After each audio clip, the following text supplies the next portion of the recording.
Welcome in the Bobby Carpenter Show, and we got our guy Wednesday. It's with AJ. No Schleiks today, unfortunately, or maybe fortunately. I'm not sure. Might be able to keep this train on the tracks a little more, not chase the skittish cat around. He is down in Florida watching his oldest son, Hunter, in their state baseball tournament. So he didn't think they would make it. They did. He said next Wednesday he may be out. It just depends if they win. They got like 3 more rounds or whatever with what they can do. You know, Florida's a huge state.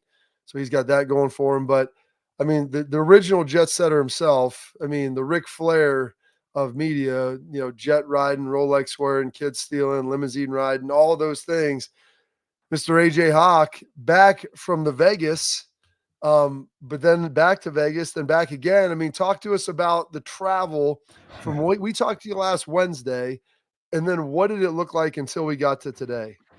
Yeah, I was back and forth to Vegas a few times just because Wrestlemania is out there. Obviously, it's a huge deal, and we were doing shows with Pat.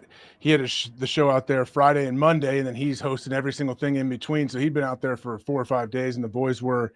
I just kind of came back and forth in between the Friday and Monday show a few times, just with the Easter and all the different games and stuff to try to figure everything out with the kids. But I got to what was perfect. I flew back to Vegas Sunday night, Bob.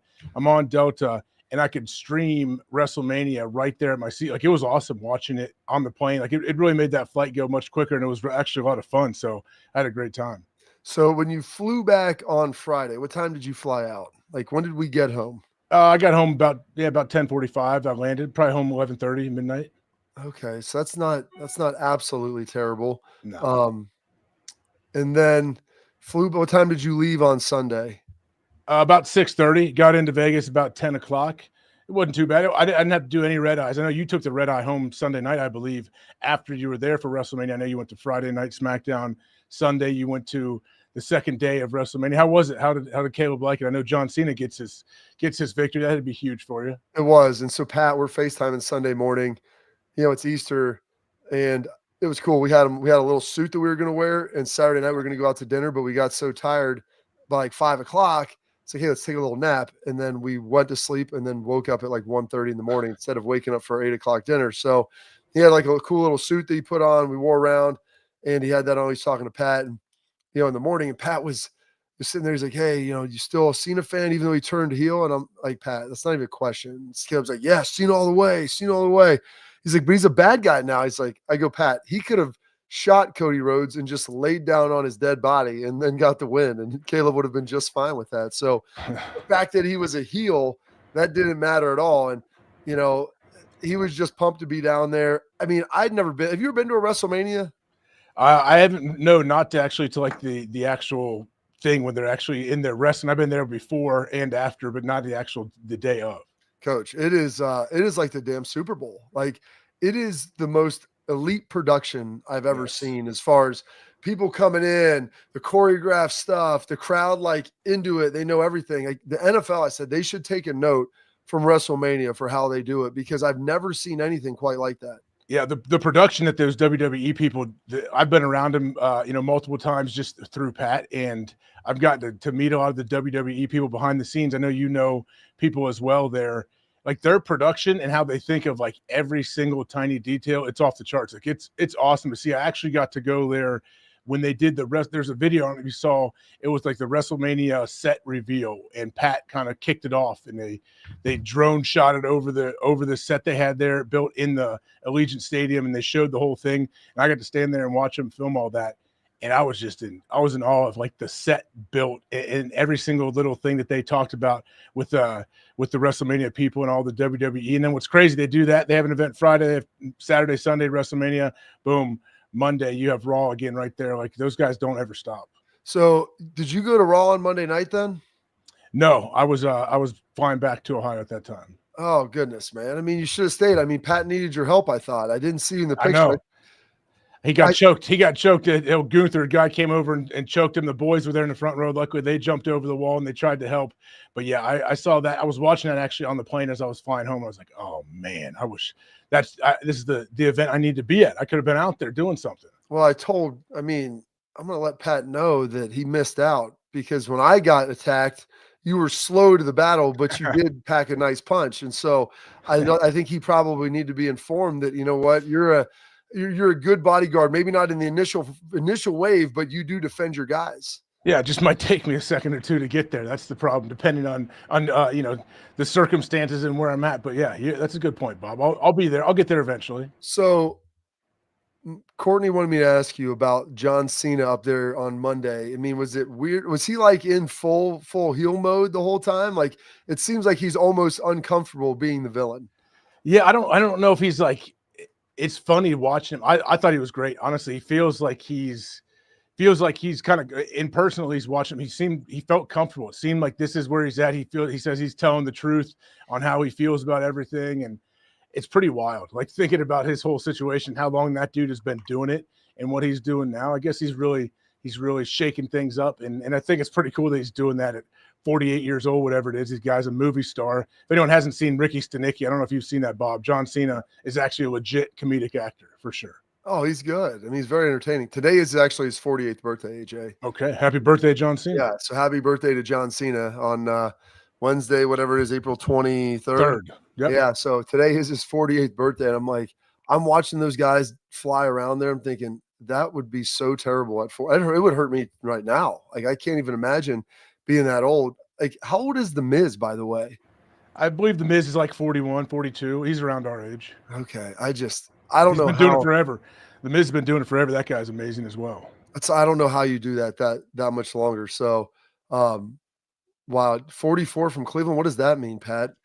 44. He's from Cleveland. I know that. So he must be 44 years old. Oh, he's 44 and he's from Cleveland. Wait, how did I not know that when he was on? Was it Real World or Real World? Real World. Oh yeah, Miz. He was the Miz on the Real World back in the day when he was like 21 years old. Gosh, that is something. Let me ask you this? I was watching, and I'm seeing like Ric Flair's daughter out there, and I don't even know. Caleb knew all the people's names. Like, dude, we're struggling in school sometimes, but yeah, we know every single wrestler up here's name and all of their gimmicks. So great. But I was like thinking, I told Court, I was like, this would be perfect for McLean to hop in here. Like, would you ever have any hesitancies about any of your kids getting into wrestling? I never really thought about that till right now. No, I don't think so. I think it'd be cool. I'd cheer him on. It's a tough road though, man. Like you have to, especially seeing a lot of that up close and personal. Like they are so good, and not only like they're all like acrobats, how they can jump and flip and do all the crazy stuff, and they're so physical and fly through the air. But they also have to be great in the mic. Like you have to be able to just cut a promo, as they say, at any time, any moment. And there's so many people out there that are so good at it. I would love it. My kids want to give it a shot. Sure, go ahead. Maybe it'll bring them out of their shell a little bit, make them a little more, build their confidence. It'd be good. I don't know, man. Your kids, they seem to have quite the flair for the dramatic already. I mean, Axel can just take dumps on people out there, and throw up on them, whatever he's got to do. I mean, he could have some great little gimmicks for it. It is Wednesday though, the night before the draft. Take us back to that night, like the Wednesday night, or I guess for us it was Friday, the night before the draft. I mean, you're going in the first round at that point. You're going 5th to the Packers. What was that like, that week leading into it like?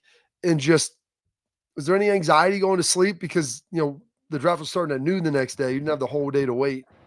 I don't know if I had anxiety, but I definitely was. I don't know. Like you're not nervous because you can't do anything about it. You don't really know what's going to happen. Like there was. Like I was hopeful I was actually hopeful to go to Green Bay. I really was. I knew they were picking at 5. I wasn't sure if they were going to take me or not, but I was like, that'd be great. It's close. The Packers were normally a very good team. They just had an off year. That's why they were picking so high. So I got lucky. But yeah, the weekly, I think maybe Thursday or Friday of that week, I went back to Centerville, went back to my parents' house because that's where I was going to watch the draft from with all my family and extended family and everyone. And it was pretty much business as usual. I didn't really – we were just, you and Schlegs and myself, we at that time were doing like taking visits to teams and doing all that stuff. And I was still in class doing everything at Ohio State still. So it wasn't like a huge change up or a big deal. But then all of a sudden, bam, get drafted Saturday, flew up to Green Bay Saturday night, spent the whole day there on Sunday going through everything. Then flew home, went to class. I believe I had class on Monday, and then flew back out on that Thursday night and went to the first full team mini camp actually when I was there. So let me ask you this: who was it weird thinking about now, like being in class, because all these guys have graduated? the thought of getting drafted, and we still had class afterwards, and then going to class on that Monday. I mean, when you walk in, I mean, do you remember what that was like? Because I'm trying to remember and I can't, but it couldn't have been like normal. You try to walk in there, but probably everyone knew who you were already. And then obviously that was a big deal. Yeah, honestly, I don't remember it being any different because to be honest with you, like I didn't really say anything in class. So I don't know if people knew I was there most of the time. And some of those classes, the big ones where you have like 300, 400 people, they're definitely not noticing there. But then the recitation, as they called it, like the Tuesday, Thursday, the smaller groups, yeah, I don't know. Maybe a couple of teachers mentioned some things that were like Packers fans or whatever, but no, it really wasn't a big deal. Go Pack, go, AJ. I mean, There you look go. at that. Look at that Whoa. nice long mop. Look at Whoa. that nice meaty face. Jeez. 248 pounds probably right there. Oh, yeah. Well, with the suit on, probably 250 and that sweet chain wallet you used to have and everything else. You know, your little flip phones. Those were a little heavier back in the day. All of that. So Ohio State has a chance to potentially, I think maybe one or two first rounders, possibly 15 to 16 guys drafted to tie or maybe break the all-time record. Not maybe some of the elite guys in this draft, but two guys that people are really familiar with that are potentially going to go at 2 and 3. You start looking at Abdul Carter out of Penn State, and then you start looking obviously at Travis Hunter out of Colorado. If you were sitting there and you're a defensive coordinator and you had a chance to go with the elite corner, potentially wide out, who might be a little raw on both sides, maybe not the biggest guy, or the like elite speed rusher, where would you try to start building your team? Man, I mean, I guess it depends on if you feel like each player is like equal to how they can affect a team or how good they're going to be. Man, I mean, those are the two positions you pay. You pay your edge rushers and you pay a lockdown corner that can kind of shut that side of the field down. But I mean, Travis Hunter seems to be, he's like a generational talent type guy. So like I'd have a really hard time passing up Travis Hunter, but I got to watch Abdul Carter play in person and during the college football playoffs, and man, that dude was good. And he was coming in banged up too. He wasn't even fully healthy. There was like questions whether he was going to play or not. And the dude's an absolute freak. And watching him bend, like I was standing in the end zone and watching him, like how he would work the edge around the corner with the tackle, like just another great Penn State guy like that. It reminds you obviously a lot of Micah Parsons, but you can't go wrong either way. But I mean, I don't know. I mean, I love Travis Hunter. I'd probably take Travis. Oh, it gives you a little bit of that offense. The one thing is though, and you played with Charles Woodson, who was the last guy to win a Heisman Trophy, that played, defense primarily and some offense and returner. I mean, you played one side of the ball, like most people, just about every other player. The ability, because Charles didn't play offense in the NFL, like, is it possible to be able to do that at the level that people are projecting? I mean, yeah, you might as well try. If you're going to draft that dude high, I would definitely, maybe you start him off slow and have like a package for him and whatever. Like, do you think he's going to first? Is he going to, is he going to major in offense or defense first? What do you think? So I always thought it was going to be defense, but I heard if the Browns take him, they want to play him at offense and then spot play him on defense, which it's a lot easier to play defense and then spot play on offense with just some packages. I don't know how you do that on defense, whether you just bring him in on like as a third corner on third downs, or you try to play him as some hybrid, like, some playing the back end where you can kind of just, roam and try to make plays. Cause there's defense is so reactionary that you need to know it all. It's not like you can just be like, just handle this call or these 3 calls. Well, what if they come out a different look, or you got to make it change some stuff up. So there's a lot there. But I think Cleveland, they said, is going to try to play him on offense primarily, which I think that would be a much tougher sell. Yeah, I mean, I get it. I'd want to put him in on offense right away to have like an immediate impact. And you can have an immediate impact at corner as well. But, when you're having the most impact as a corner, they're not throwing the ball ever in that direction. Like if you can shut a guy down, the guy doesn't get any targets. Yeah, people might not even notice it. Your teammates and your coaches definitely notice it, and they know how great you are. But I think, if you play him on offense first and then slowly work him in, I don't know if that's nickel package, dime, whatever it may be, just put him in there and see what he can do. The guy seems – we play with Chris Gamble. Chris Gamble would play 140 plays in a game in college. Now, he didn't do that in the NFL. I think he probably could have. But, I guess if just slowly work him up. We'll see. You have to try. If you're going to take him high and you have a guy like Travis Hunter that doesn't come around ever, I'm giving it a shot. I'm seeing what he can do. All right. And so then, lastly, Age, it was Easter. So what did we get going this weekend?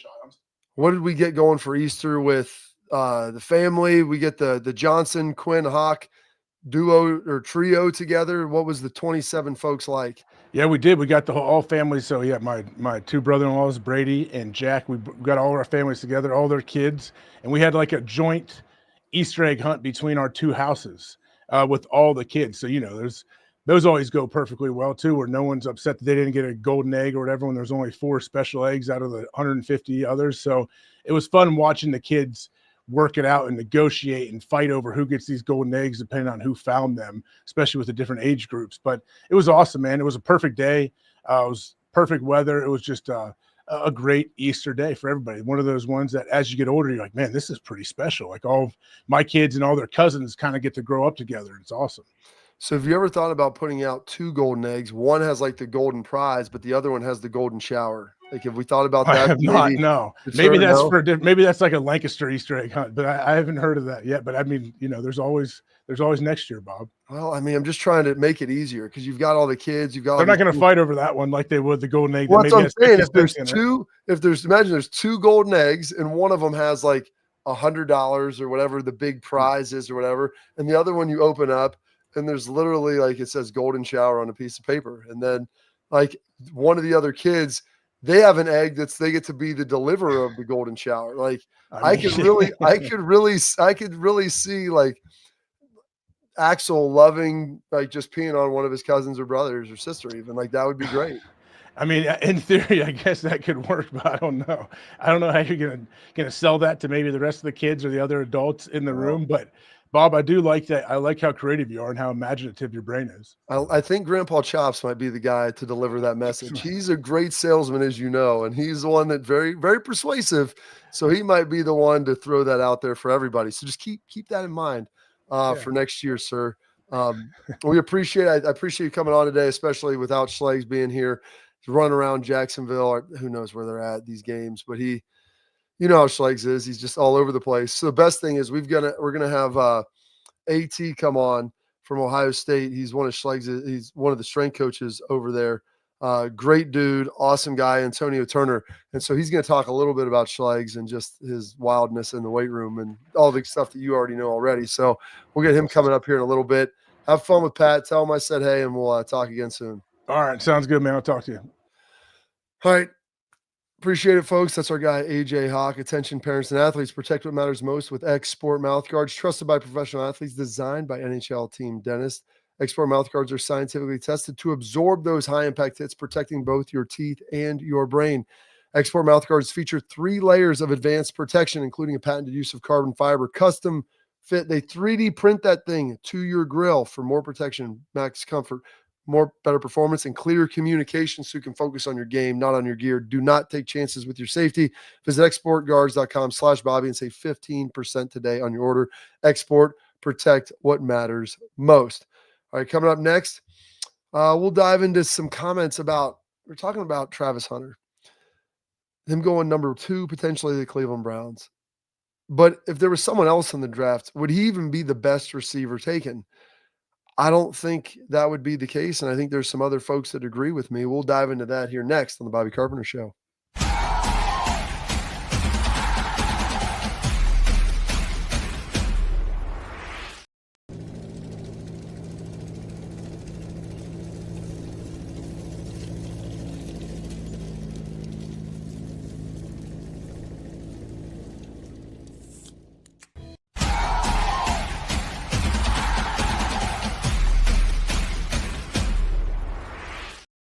All right, welcome back in the Bobby Carpenter Show. No Schlegs today, so we appreciate, all the support, all the love, the likes, the follows, the comments. Please throw it all out there for us. We really appreciate it and just trying to make a show something that everybody likes to enjoy and have a good time with it. And when I can get my guy Schlegs here, you know what? That's even better. I'll call that a win. Now, Travis Hunter, corner, wide receiver, very productive at Colorado. And I made the conversation, like the case, would he be as effective if he was playing in the Big Ten or SEC and like you have to go guard Jeremiah Smith and then flip around and still play receiver? Like that makes it a lot tougher. And he's not that polished really either. He's a tremendous athlete. Don't get me wrong. And I'm not saying he's not worthy of being one of the top players taken this year because you can only draft who's in that given year. But if J.J. Smith were up there, who would you take above him? And Adam Brenneman had some thoughts about this, about where he goes, about where he would go and who he would take first, and if it would be if it would be Travis Hunter or the upcoming sophomore J.J. Smith. What a bunch of NFL teams, for what I'm hearing. One GM said they'd take him number 1 overall in this year's draft if they could. Dozens of NFL execs said he wouldn't fall out of the top 5. We're talking about a dude that was a freshman last season. One receivers coach said Jeremiah Smith was the best wideout prospect since Julio Jones, and another compared him to A.J. Green, but said he was stronger at the catch point. And a GM said that the only true freshman he's ever seen this ready was Adrian Peterson. They all agree he changes how defenses can line up before the snap. One NFL coach said if he were game planning against him, he'd double him on every play. I would draft. So you look at that. That's Adam Brenneman's thoughts. I echo those. I think Shador's a good talent. I think he's got a higher upside than Cam Ward, by the way. He just needs some work. But I think that Travis Hunter, really good player, really good athlete, and made a ton of plays on both sides of the ball. But if you watch him play his film, he's still a little bit raw, and he still has some work that he ultimately needs to get done. And so with that, he's going to need to really hone in, and it's going to be tough for him to play multiple positions if he's going to try to do that and still develop the way that he needs to. That's going to make it a lot more difficult for him. And unfortunately, that's just what it is. And so if he goes to Cleveland talking about playing offense first,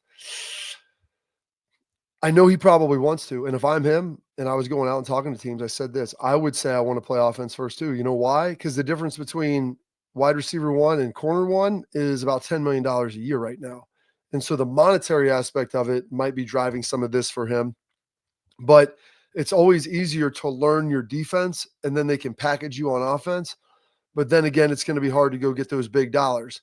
However, if you're the Browns, and why you would take him this year is he's like basically getting probably 2 first-round picks. Now, I don't know if he would be drafted as high if he was independent of both of those. Now, he might be a more polished player, but it's going to take a lot of work for him to be able to get this and to be able to rise to that level.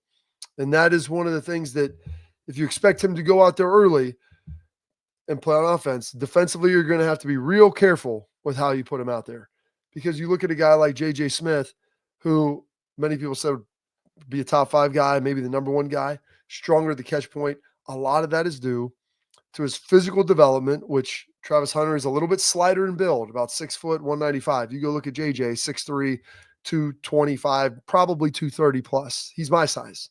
He's a grown man, and he's competitive, and he does all those things. He's stronger at the catch point. And so I would love to be able to see Travis Hunter go against JJ and what that would ultimately look like on the field. All right, we got a special guest for you today. Our guy, Antonio Turner, AT, Ohio State strength coach. We're going to talk a little bit about combine training, what it's like training in the offseason, leading into the draft, all of those different things coming up here next. But first, I want to tell you about my friends over at Backer. They're a new premium Ohio State sports apparel brand. It's BCKR. They're founded to make better quality fan gear. If you want to have some of the elite stuff that you go for skiing, hunting, fishing, golfing, whatever it is, their stuff might cost a little more, but the product is amazing. From their raincoats to their windbreakers to their hats, they've got it all. Loads of features. Every purchase you make, some of that is going to go back to the Buckeye student athletes. So go to Backer, BCKR.com. Purchase some of their stuff. Some of those dollars go back to the Ohio State athletes. Again, that's BCKR. And if you use promo code all caps Bobby, you get free expedited shipping. So go check out my friends over at Backer. Coming up next, Antonio Turner. We call him AT from the Ohio State weight room.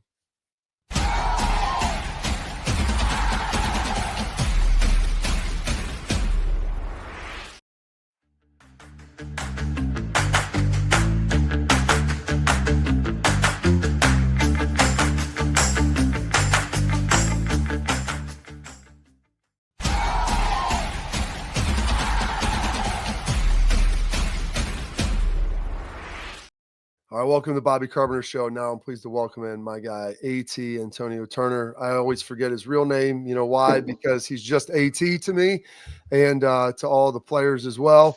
AT, thanks for spending some time with us today. You know, we talked to Schlegs a lot, and he's a crazy meatball talking about working out. But I want to ask you a little bit about this training protocol in the off season and what it's been like this year, maybe different than other years, of how you've kind of built this program from the off season, which was abbreviated, through the spring and now looking into the summer? Yeah, it's been first off, Bob, thanks for having me on, man. I appreciate you. So yeah, the off season's been different for us. Obviously we had the national championship game, finishing up on January 20th or whatever it was, and then you get right back into it. Just because you got a group of mid-year guys, a couple of bunch of freshmen that come in and they need developed and they need trained, and so they joined us halfway at the tail end of our championship run, and then we're training them, but we're also still preparing our guys, and then you got to get ready to prepare to play a game, and then you finish up, and then those guys still need training. So for us, there really wasn't much of like a downtime. It was the national championship game happened, and the guys that were a part of the team last year, those guys got a couple of weeks off, but for us, it was right back to work, and so our season was good. We had about 6 weeks to prepare our guys for spring football. We did it. It's a different team. It's a different core group of guys. So, obviously there was challenges on that end, but it was good. And then you go through the spring football season, and then, you got pro day, and then you got the combine, and guys were gone, and guys were coming back. And it was good to see guys from the team that we had last year when they come out, and pro day was awesome. Between the amount of NFL personnel that we had that showed up, and how our guys competed and they prepared, and they actually went out and played very well. They had a good time when they did it. And so now you're in this post-spring football era where you got the draft happening tomorrow. Guys have still been training for the past 5 weeks since spring football, since pro day. So it's been good. It's been different, but it's been good. So I think you might be covering your mic a little bit when you're talking, Atiq. You got a little quiet there. Nope. But talk a little bit about training to prepare for the season and then combine training. I know you've been kind of involved in both, but what does combine training entail that might be different than if you're just a freshman going to a sophomore or junior going to a senior who's like, I need to do this, I need to develop, versus kind of honing in on that like 6 to 8 week combine period? Yeah, so training for the combine and training for your pro day, training for those events, you're literally training for a specific event. And so you do not need necessarily the volume of training that like our guys need that are still preparing to play spring football, preparing to play a season. And so when you're training for a singular event, whether that event is the 225 bench press, or whether that's the 40, or whether that's your L drill, or whether that's your 5-10-5, you're literally training specific to those events. And so your training can be adjusted, according to that. And so I'll just give you guys like a brief synopsis on, kind of how I trained our guys when they were here. Typically for us, Monday was like, kind of you're working on your acceleration and all your starts on your 40. And so for us, it was a lot of heavy, sled sprints, and we progressed that to lighter sled sprints. And then Tuesdays, we would work on the back end of our 40. And kind of set that up as like our max velo day. And then really throughout the rest of the week, you're sort of just adding in, all right, here's a 5-10-5, here's your L drill, just sort of light change of direction work that you might add in there. And it's super specific to what they might actually have. You don't need to squat super heavy if you're training for, your pro day, your combine, whatever the case may be. It's not like you're developing your ability to play football. You're just literally training for that event, as opposed to like in the off season, you're literally trying to develop. You're trying to get bigger. You're trying to get stronger. You're trying to get faster. So it's a holistic approach to training. So it's meeting with Kayla, the dietitian. It's meeting, obviously with us in training and every single day. And then you're still doing your skill development on top of that with your ball coaches. So as opposed to taking a holistic approach with football training and development with the team, combine training is very specific. So it's literally just, here's the events that I'm doing. I need to get really, really good at those events. Here's the plan of attack to get better at these events, to get better at these specific qualities. So one of the interesting things that happens, like when you guys, players and coaches, you've got a different, unique dynamic.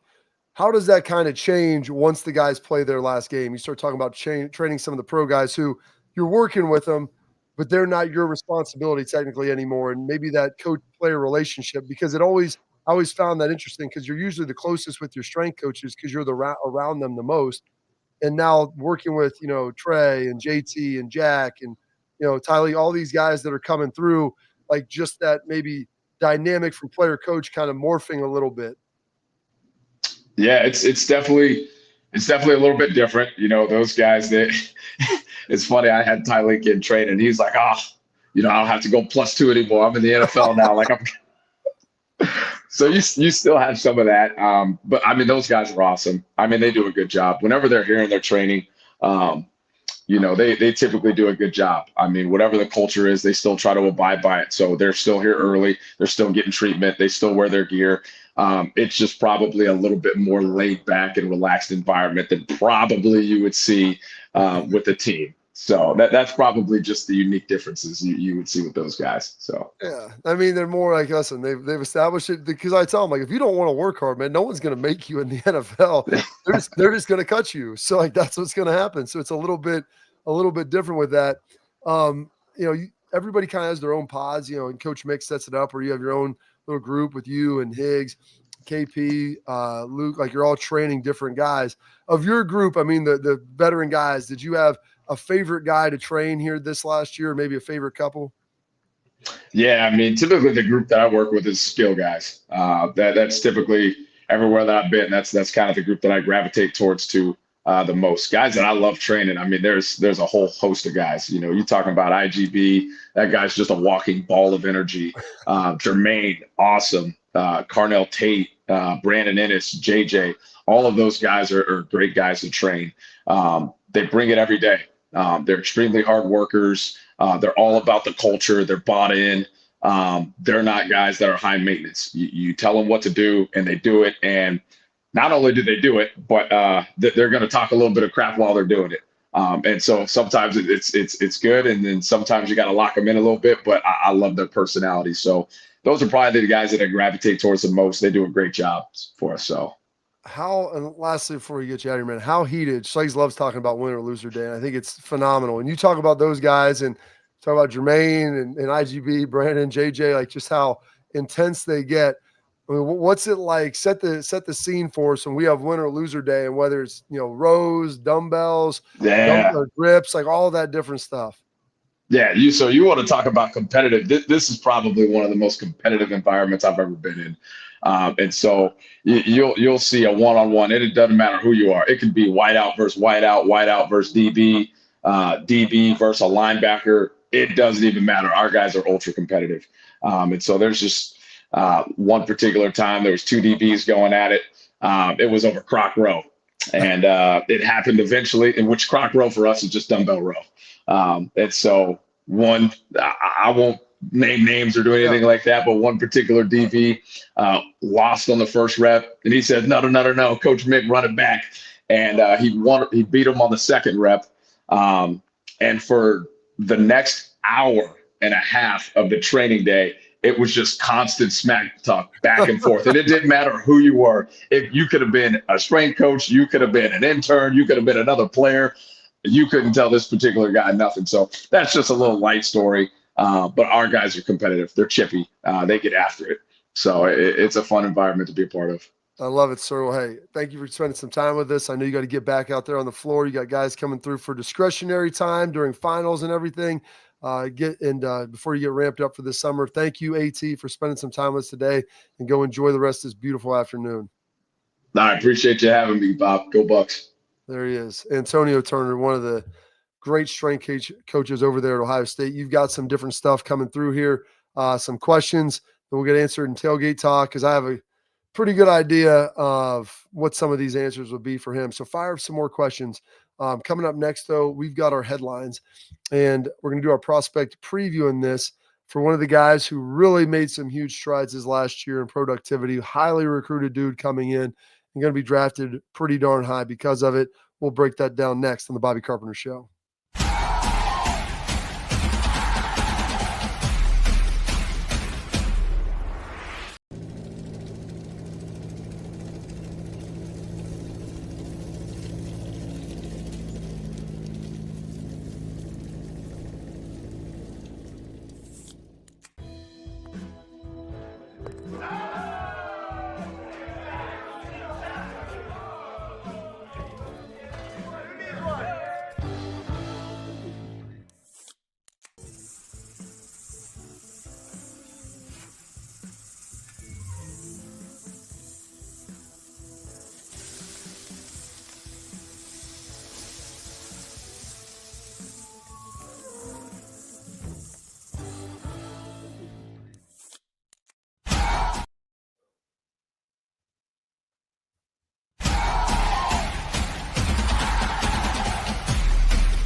All right, welcome back into the Bobby Carpenter Show. Now we got our headlines brought to you by our friends over at Lake Spur Marketing. Lake Spur Marketing, full service ad agency that's built on trust.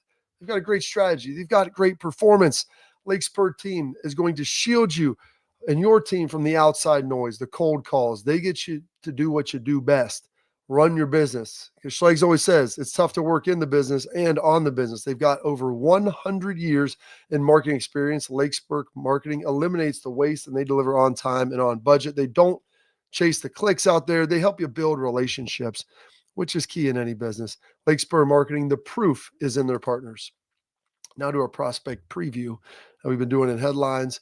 We got JT Tuimoloau coming up here. And so we've talked a little bit. We had Jack Sawyer on here. JT, one of my favorites as well. Him and Jack came in together.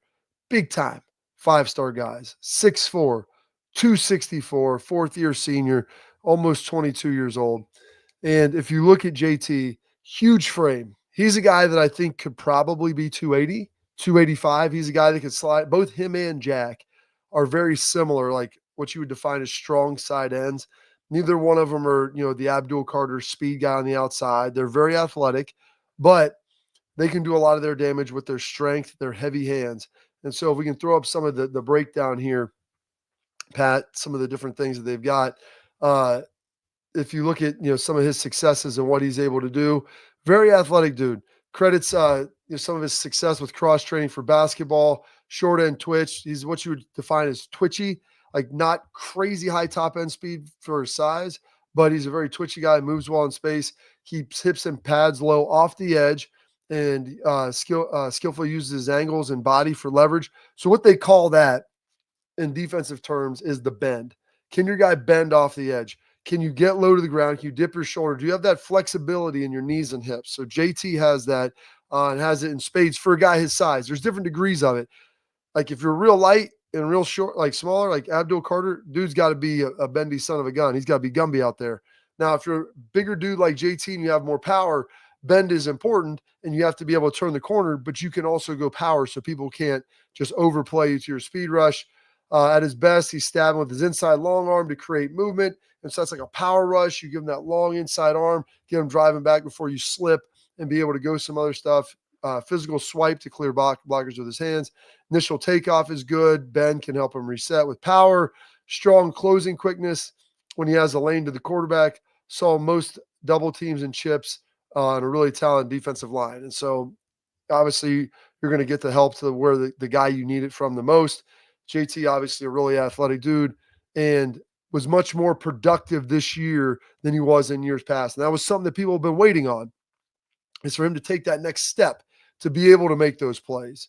And so you saw Jack do some of it the year prior in the Cotton Bowl and then had a pretty good year, and had both of those guys were lights out. That whole D line was really lights out in the playoff. And so it was pretty impressive what they were able to bring. Had as a second round grade. I see him probably going like high end, low first, probably somewhere between 25 and 50.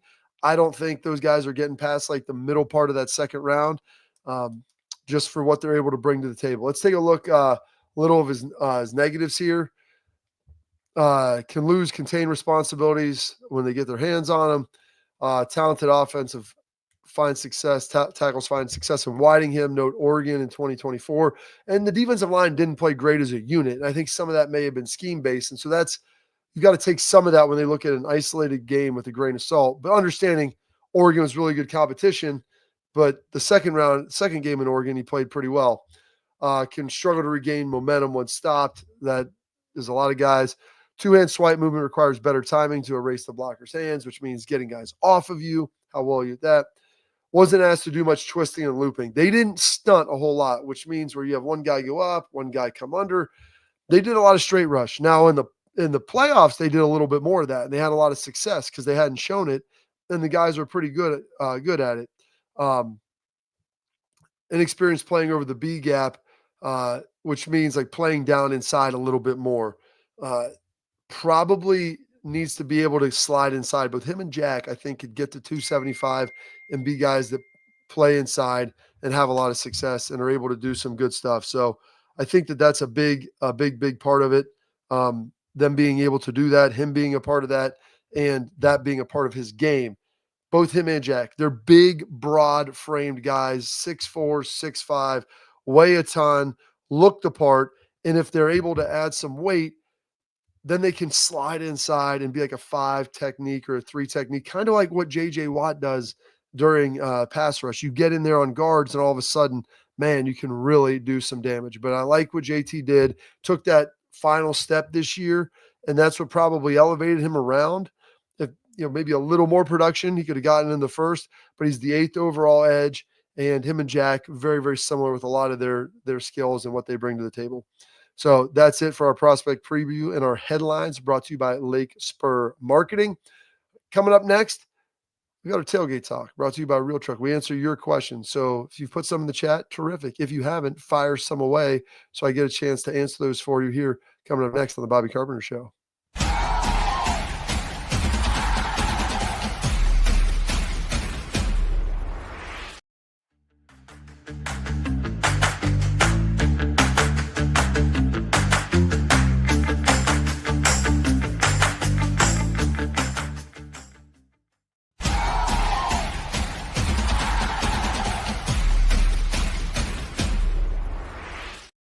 Okay. My goodness. A lot of questions here to fire. This is our tailgate talk brought to you by our friends at Real Truck. It's springtime. Bring your truck, Jeep, Bronco to life with our friends over at realtruck.com. They do a great job for us. They'll do a great job for you. All right. We got some personal questions, some good stuff here. A couple coming from 79 Steely Matt. How many people are in the strength and conditioning program? I'm assuming what you're asking about there is like staff. So you have Coach Mick, Maradius, who's the head coach, and then you've got 4 kind of assistants that work underneath them that do a lot of it. So kind of 5 paid, and then you have some interns in there that will help. And so that's how that's set up. And they train usually like a third of the team at a time, or maybe half if they go offense, defense in the weight room. But you have a couple other coaches in there, and they all kind of have their specialty and what position groups they train, even though Mick will mix it up. And it's not like all the backers train together, all the receivers. Sometimes it's, pull these different guys. So you're training with guys across the ball to help develop culture. Because as much as it's about strength, it's also about building toughness and culture in the weight room. From College Huddle, this is a good one. And so I'm going to make sure I answer this for you. What is your favorite exercise / lift to strengthen your lower back? All right. And so this is one, it's going to be universal across a lot of people. It's called a reverse hyper. And a lot of times you can do it, on some different machines, whether glute ham, you lay up there, do body weight. But if you can do it with weight, it's really great. Rogue sells what they call their Scout reverse hyper.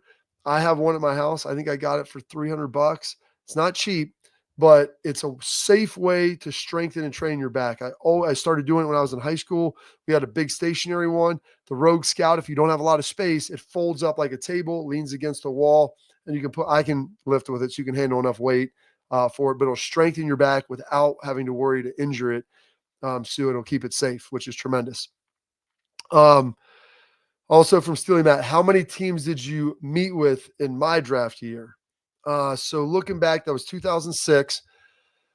So I'll tell you the order that they came out, and I met with them. The Browns had the highest pick of mine. They took Cameron Wembley then. I met with the Browns, which is nice. Just drove up to Cleveland, met with Romeo Crennel, who my dad was on the staff with the Giants.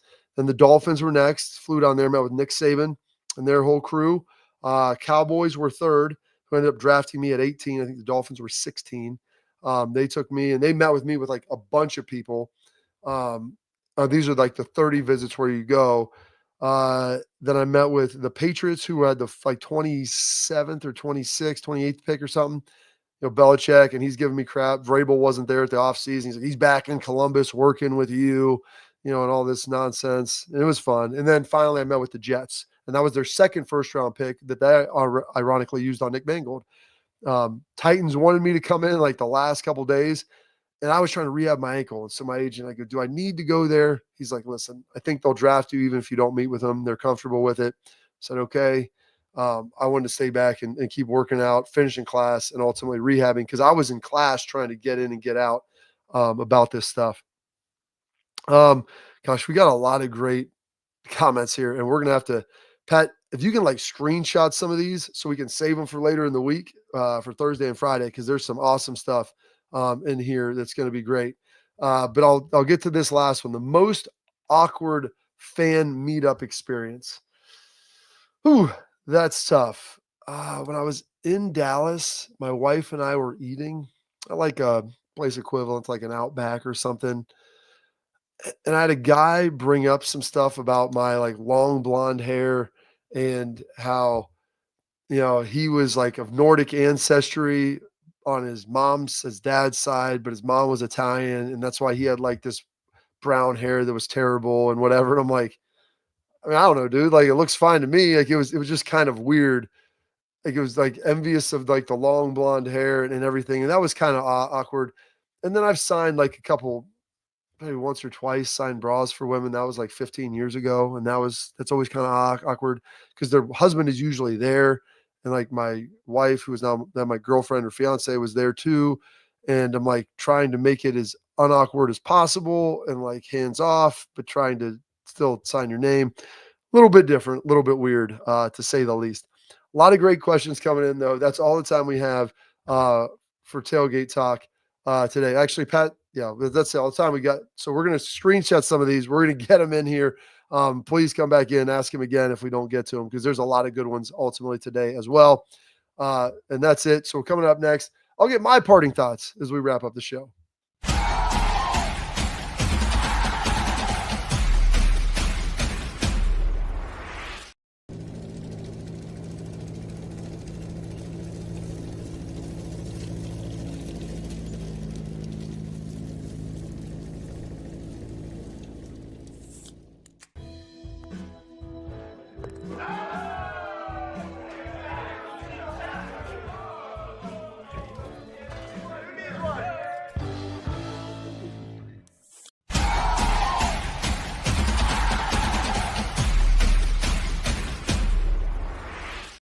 All right. Well, final parting thoughts here on the Bobby Carpenter Show. Thank you for staying with me today. It was me. Schleggs is running around watching his kids, so I always try to make sure I can help him out with that and let him slip away, if you will, to go watch his son. We got some great questions, though, talking about similarities between Ryan Day and Jim Tressel.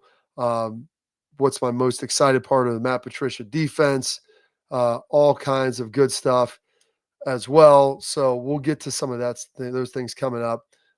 Big draft show tomorrow. We'll lean in on that. And then obviously the reaction on Friday. Schlegg should be here with us in the flesh. Big thanks to my guy AJ and our guy AT Antonio Turner stopping in. I know his mic wasn't great on his first question. Got that taken care of, and it was pretty remarkable. So Pat's got the questions. Tune back in. We love you guys watching the show. Thank you so much. You make it worthwhile doing. And we'll see you tomorrow on the Bobby Carpenter Show.